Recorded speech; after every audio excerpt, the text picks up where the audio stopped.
किसान, बदलते भारत की शान।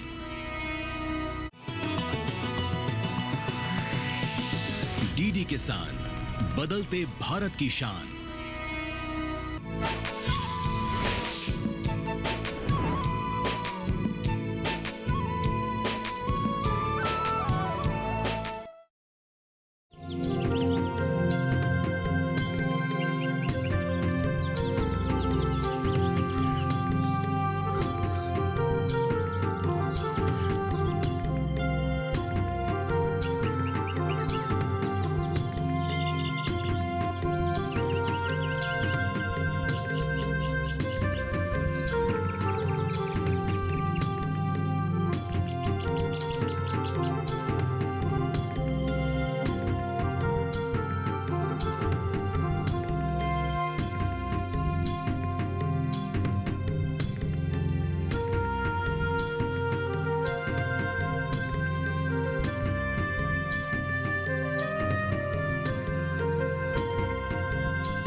हमारे मजदूर दिन भर में जितना पत्ता तोड़ेंगे वे उसका आधा भी नहीं तोड़ पाता। ऊपर से डांटने से भड़क जाता है और मजदूरी भी ज्यादा मांगते हैं। तो हमारे जो महिला मजदूर बीमार हैं, उनका इलाज करवाओ। हाँ हाँ, क्यों नहीं। कल तेरा एक हाथ काट दूंगा, फिर कालिंदी काका को बुला लेना, वो मंत्रों से जोड़ देगा, लगे हाथ हम भी देख लेंगे। क्यों क्यों संगीता, है कि नहीं? मजदूरों का अगर भविष्य सुरक्षित रहे तभी एक बागान का भविष्य भी सुरक्षित रह सकता है।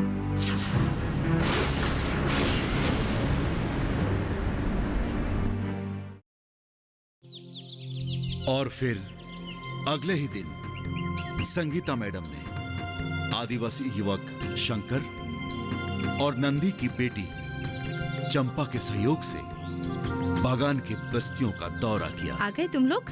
नमस्ते मैडम। मैडम नमस्ते। हाँ हाँ नमस्ते। तुम लोग रेडी होके आए हो ना? जी हम रेडी होके आए। हाँ हाँ ठीक है। तुम एक काम करो, तुम अब जाओ। ठीक है मैम साहब। तो चले? हाँ।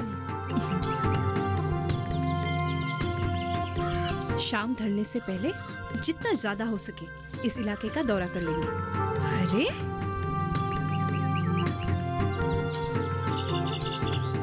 देखो, इन बच्चों को देखो, अभी स्कूल का वक्त है और ये लोग ऐसे खेल रहे हैं।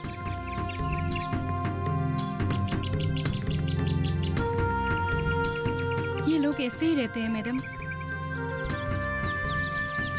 ये देखो हालत, इतनी गंदगी के बीच रहेंगे तो बीमार क्यों नहीं पड़ेंगे ये लोग? अब क्या बताऊं मैं आपको मैडम, ये लोग ऐसे ही। संगीता ने देखा कि बस्ती के लोग कैसे परिवेश में रहते ये हैं। बच्चे आप लोगों के हैं?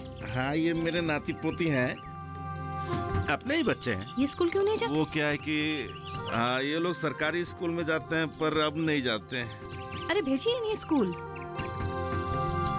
खाली पड़ी है पूरी जमीन। ये देखिए ना मैडम, कैसी हालत कर रखी है, इतनी गंदगी है यहाँ बुरा पर। हाल है। बिल्कुल बिल्कुल ध्यान नहीं रखते। सारी जमीन यूं ही बेकार चलो, आगे पड़ी हुई चलते है। चारों तरफ गंदगी, यहाँ तक कि अपने घर के पास ही उन लोगों ने सुअर भी पाल रखा था, जो कि बड़ी बड़ी भयानक बीमारियों की जड़ होती है।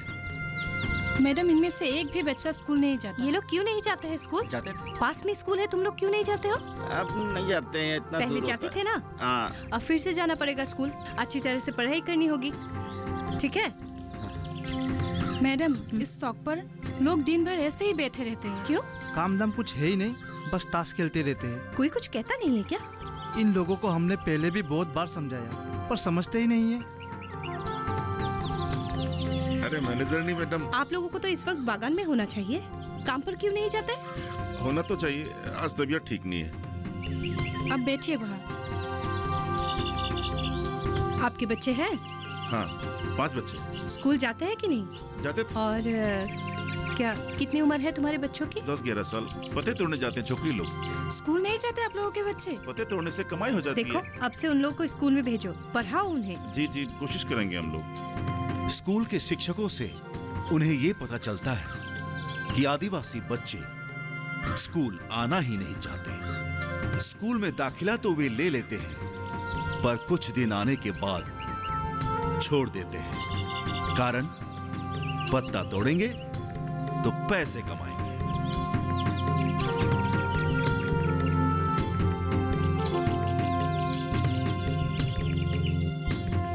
बस्ती का दौरा करते वक्त संगीता मैडम को और एक बात का पता चलता है, वो है बस्ती का एक ढोंगी तांत्रिक कालिंदी का, जो अपने झूठे मंत्रों से लोगों को इलाज के नाम पर ठगा करता था और आदिवासी लोग उसी को ही अपना भगवान मानते थे और इलाज के लिए उसी के पास जाते थे, पर अस्पताल नहीं जाते थे।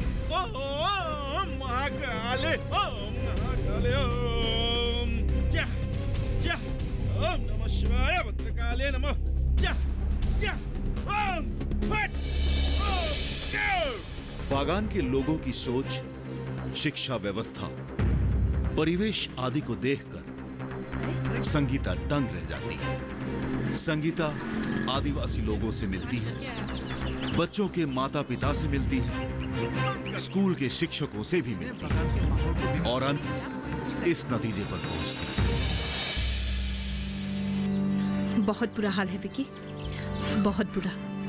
अगर इनके जीवन शैली ऐसे और कुछ साल रही तो यहाँ पत्ता तोड़ने के लिए कोई भी नहीं बचेगा। देखो, हम लोग अपनी तरफ से पूरी कोशिश करते हैं हर सुविधा मुहैया कराने के लिए, लेकिन घर घर जाकर तो ये कह नहीं सकते। अब सुविधाओं का लाभ उठाना निर्भर करता है उनकी इच्छाओं पर। उनके मन में इच्छा जाग ही नहीं सकती। अच्छे बुरे का ज्ञान ही नहीं है उन लोगों में। उन लोगों का दिमाग रूढ़िवादी विचार और कुसंस्कारों से भरे पड़े हैं। अब देखो, नंदी को ही ले लो। इसकी बेटी कॉलेज जाती है, आगे पढ़ना चाहती है और नंदी ने उसे पढ़ाया भी। हम में से किसी ने भी नहीं कहा कि तुम अपनी बेटी को पढ़ाओ, लेकिन इसने पढ़ाया। अब शंकर को ले लो, पढ़ा लिखा है। अरे अपने क्लब के सेक्रेटरी है ये। मैडम, क्लब में खेलकूद का सारा सामान है, पर कोई खेलने ही नहीं आता। और मेरी उम्र के लड़कियां तो पढ़ने से ज्यादा पत्ते तोड़ने को महत्व देती है। पैसे जो मिलते हैं। मैडम जी, ऐसा नहीं है कि हमने कोशिश नहीं की हमारे बिरादरी के लोगों को जागरूक करने की, पर क्या करें, कभी मेरा मजाक बनाया गया या फिर कभी असामाजिक तत्व से धमकी मिली होगी। मैं समझ रही हूँ। कुछ लोग अपने फायदे के लिए लोगों को गुमराह करते हैं।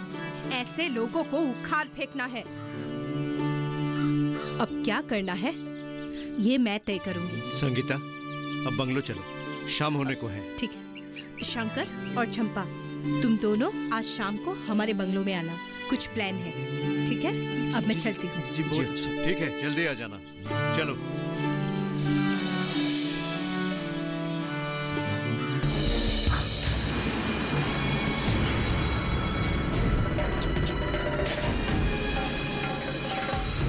तो मैनेजरनी ने हम आदिवासियों को सुधरने का ठेका ले ही लिया। अब मेरा क्या होगा?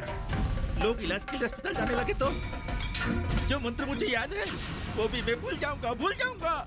ये शंभू दादा ऐसा कुछ होने नहीं देगा। चल चिल्लम निकल। जय भोले शंकर।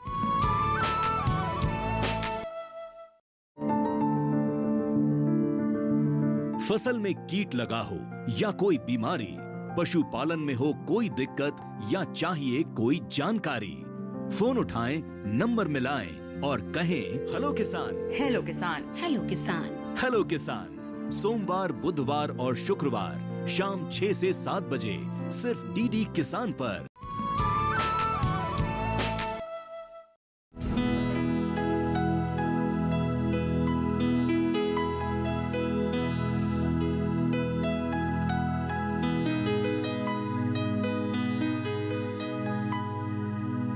मेम साहब, वो लोग आ गए।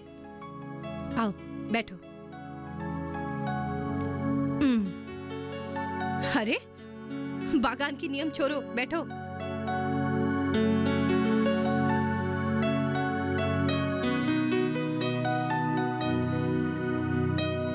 अरे आ गए तुम लोग, बैठो।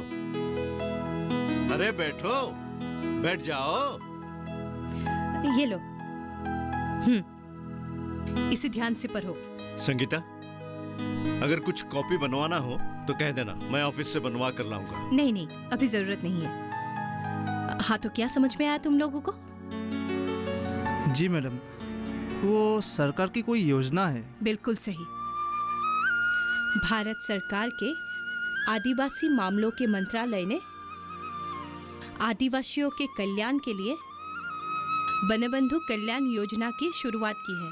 फिलहाल भारतवर्ष के राज्यों के विकास खंड में पायलट आधार पर शुरू की गई है। और इस योजना के तहत हर ब्लॉक में विभिन्न सुविधाओं के विकास के लिए सरकार ने 10 करोड़ रुपए की घोषणा की है। मैडम, ये सब आपको कैसे पता चला? इंटरनेट में इसकी सारी जानकारियाँ उपलब्ध है। मैं भी कभी कभी इंटरनेट पर बैठता हूँ, पर सरकार की ऐसी योजना का मुझे कोई आवाज नहीं था। मुझे भी नहीं था, लेकिन मैंने खोज निकाला। देखो शंकर, चंपा, मन में जिज्ञासा होनी चाहिए और आजकल इंटरनेट पर हर जिज्ञासा का हल है। पर हमारे लोगों को इसका इस्तेमाल भी तो आना चाहिए ना? आ जाएगी। उसके लिए चाहिए शिक्षा, एक शिक्षा का माहौल। मैडम जी, इस वनबंधु कल्याण योजना का उद्देश्य क्या है? अब किया ना असली सवाल। दो, मैं समझाती हूँ।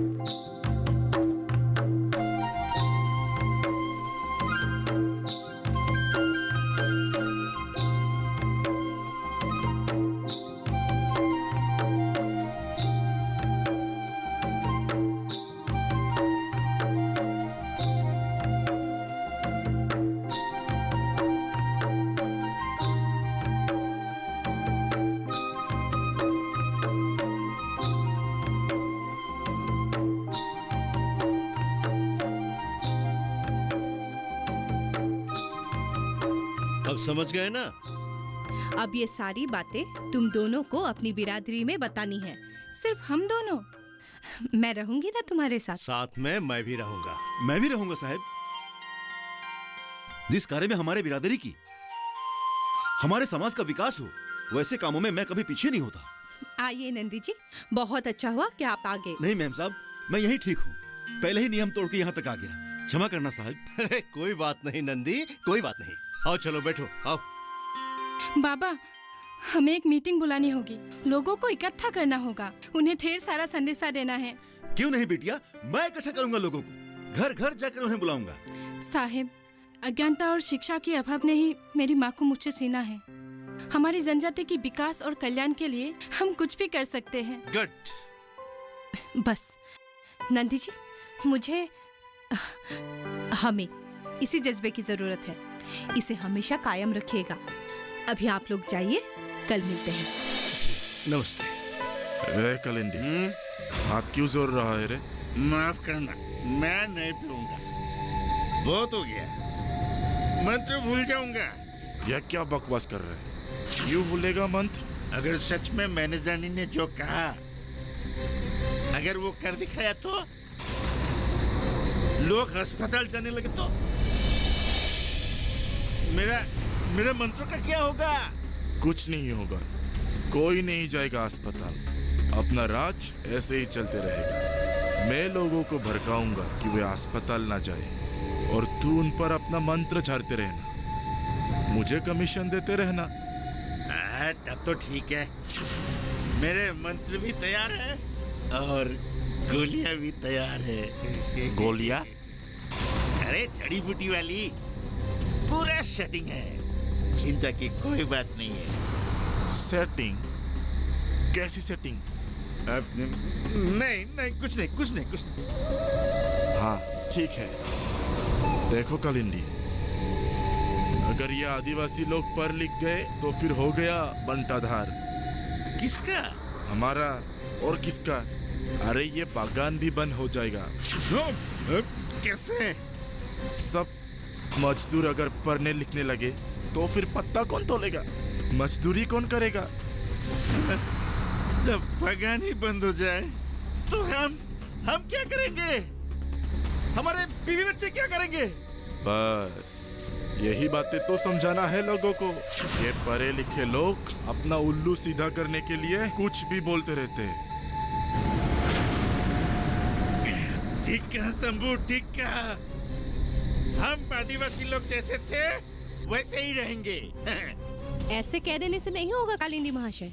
ऐसे कहने और सोचने वाले आप होते कौन हैं? देखिए, इस बगान के विकास के लिए हमें जो करना चाहिए हम कर रहे हैं, पर यह अलग बात है कि आप लोग उसका लाभ नहीं उठा पा रहे हैं। डॉक्टर साहिबा जी, आप ही समझाइए। थैंक यू मैनेजर साहब।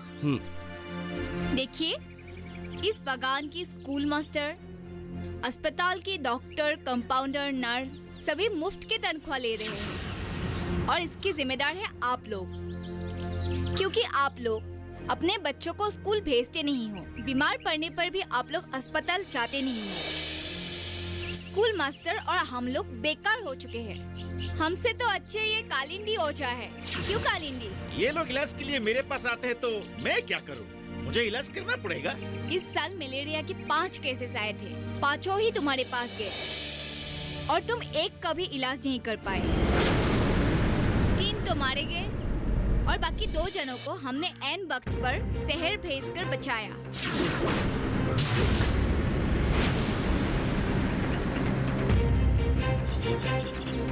और सबसे बड़ी बात तो ये है कि ये जिसका इलाज नहीं कर पाता है कह देता है कि उसको डायन ने पकड़ लिया है, और जिसके सर इसके नहीं पड़ती तो उसी को डायन साबित कर देता है। हरिया और उसकी पत्नी इसी कालिंदी का शिकार है और नंदी सरदार सब कुछ जानते हैं। जी, ये सच है। आज डॉक्टर मैडम की वजह से ही मुझे साहस मिला है, वरना कालिंदी ने मुझे धमका के रखा था। क्या ये सच है का? देखा आप लोगों ने? कालिंदी दोषी है, इसीलिए वो भाग गया, सच का सामना नहीं कर पाया। असली मुद्दे पर आओ। हाँ, मेरे मजदूर भाइयों और बहनों, इस बागान की विकास के लिए बागान के मालिक सोचेंगे, आपके मैनेजर साहब सोचेंगे, पर आप सभी आदिवासी जनजातीय समुदाय के सर्वांगीण विकास के लिए सरकार ने एक योजना बनाई है और उस योजना का नाम है चंपा।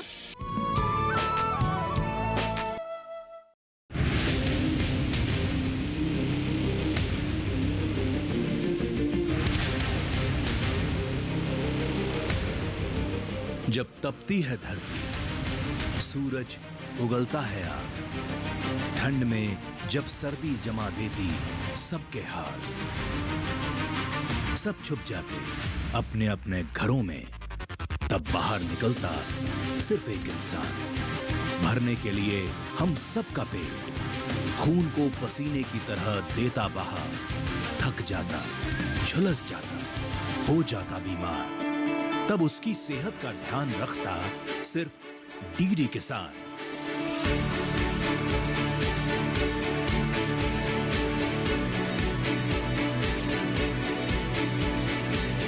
देखिए स्वस्थ किसान शनिवार शाम 6 बजे लाइव, सिर्फ दूरदर्शन किसान चैनल पर।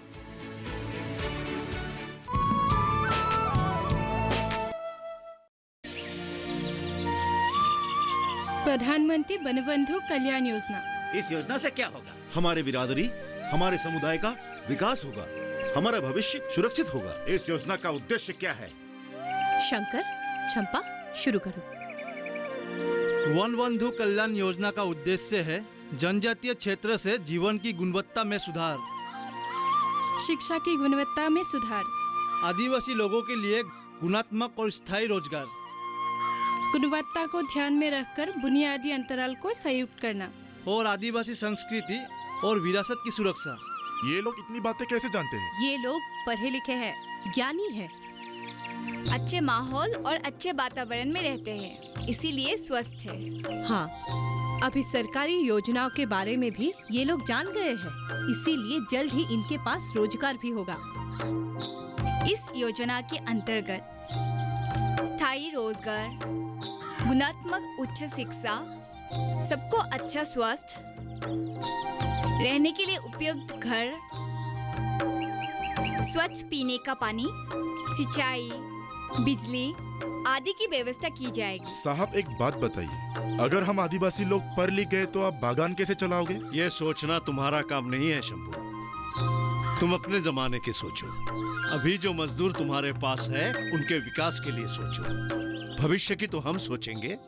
उनके मन में जागरूकता लाओ ताकि वे अपने घर का आंगन साफ सुथरा करके रखे, पानी उबाल कर पिए और अपने आसपास के जमीन में साग सब्जियों की खेती करें। और बीमार पड़ने पर हमारे पास आए, डॉक्टरों से इलाज कीजिए, ना कि तांत्रिक और ओझाओं से।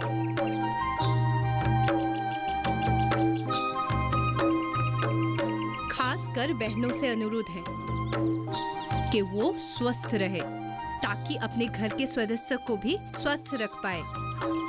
इसीलिए बीमार पड़ते ही अस्पताल जाए और डॉक्टर या नर्स की सलाह ले। देखिए, आज मेरी पापा ने मुझे पढ़ाया और शंकर भैया के बाबा ने भी उन्हें पढ़ाया, जिसके कारण हम ये सब बातें जान पाए हैं। और हम मैडम जी के शुक्रगुजार हैं जिन्होंने हमें एक नई राह दिखाई। आज के बाद शंकर भैया और मैं आप लोगों के घर घर जाकर इस योजना के बारे में बारीकी से बात करेंगे। और हमारा साथ देगी चंपा के कॉलेज की सहेली पूजा, जो कि आदिवासी नहीं है।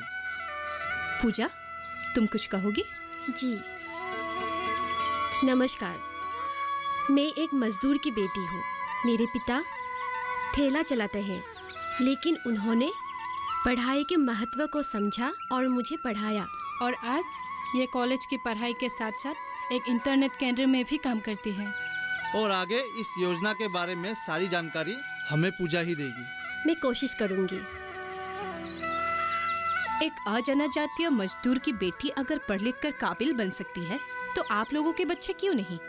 जबकि सरकार आप लोगों के इसके लिए सुविधाएं दे रही है। मैडम जी, वन बंधु कल्याण योजना का सुविधा का लाभ हमें कैसे मिल सकता है?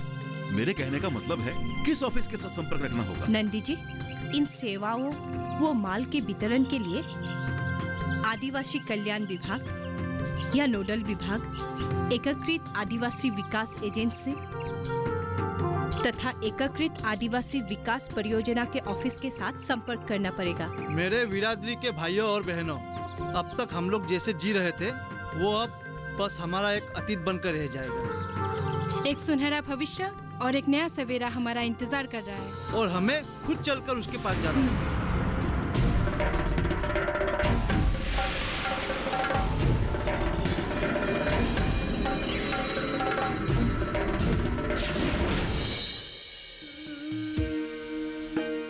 संगीता मैडम के अथक परिश्रम से आदिवासी इलाकों में विकास का दौर शुरू हो गया था।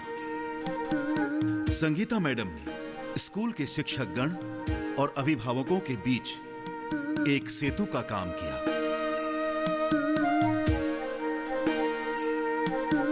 उन्होंने दोनों पक्षों को आपस में मिलाया। आदिवासी माता पिताओं को शिक्षा की अहमियत को समझाया। तेरी पत्नी बीमार है, चल जल्दी चल। कालिंदी, चल चल जल्दी चल चल चल घर चल। तू कुछ कर नहीं पाएगा पखंडी। बहुत हो गया, चल उठ। मुंह संभाल कर बात कर नंदी। खैर, जो भी हुआ अच्छा ही हुआ। लोगों की आंखें खुल गई, ये क्या कम है? बिल्कुल सही। लेकिन इसके साथ साथ चंपा, पूजा और शंकर ने बहुत अच्छा काम किया। और अब कहीं नहीं जाऊंगा, अपने लोगों के लिए काम करूंगा, विकास का काम। ये हुई ना बात, मैं हमेशा आपके साथ हूँ।